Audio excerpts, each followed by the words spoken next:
Yup, we're back at it again.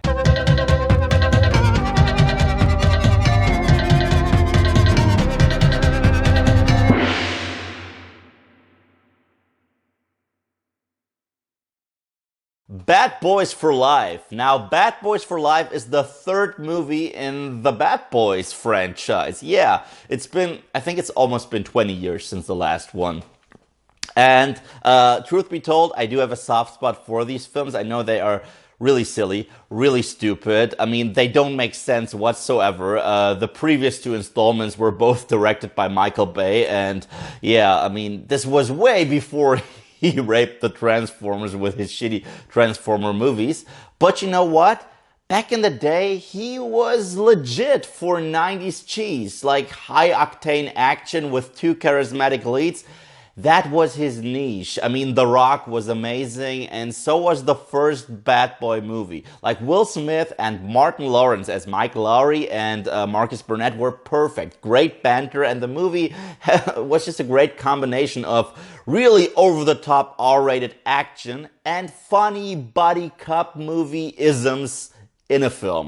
And I loved the first one back when it came out. The second one is a guilty pleasure for me. It's dumb. I mean, you can pick this movie apart in every other scene, but it's just the chemistry between these two that's just so much fun. And it was one of those rare it's one of those rare occasions where Michael Bay actually works, where his style absolutely works. Like, when people ask me, does it ever work for you? Does Michael Bay ever work for you? I'm like, yeah, if it knows that it's cheesy and if it kind of fits with the situation. And now we have the third film, and it's not directed by Michael Bay. Will Smith and Martin Lawrence are both back. And right out the gate, this movie is a mixed bag for me. But let's address the positives first. Will Smith and Martin Lawrence still kill it. And that was the thing. The one thing they needed to get right. And they did get that right. Because the banter between them, their jokes, their brotherhood, you completely buy it. You completely buy the bond between these two characters. And it's awesome. I also love the fact that this movie is not pulling punches. The humor is non-PC. And in a day and age where everything has to be super PC, or you receive this angry, hateful backlash online on Twitter. I'm glad that there's a movie out there that does not cater to Twitter, that simply does not give a fuck. But this movie was nothing special, to be honest. Like, the two still have great banter, the action is alright, and I can't believe I'm saying that, but I heard that in other reviews as well. Michael Bay would have done a better job when it comes to the action, because the action needs to be over the top, high octane. You remember the chase sequences in both the first and the second one? They were a lot of fun. And this time around, we have a few of those, but they never come close to the greatness and silliness of the first two films.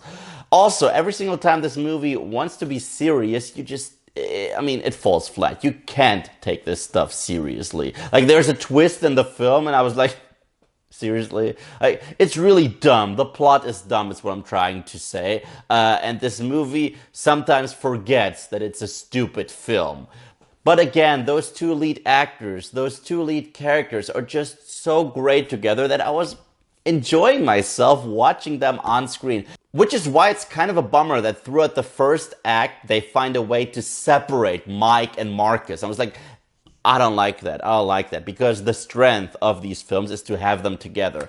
Luckily, it was only the first act, but it was noticeable. And they tried to introduce this younger generation. Didn't work for me. Like, there's this new generation of cops, and they're like the cool kids. No, don't need them. Even though the head of their department is super hot.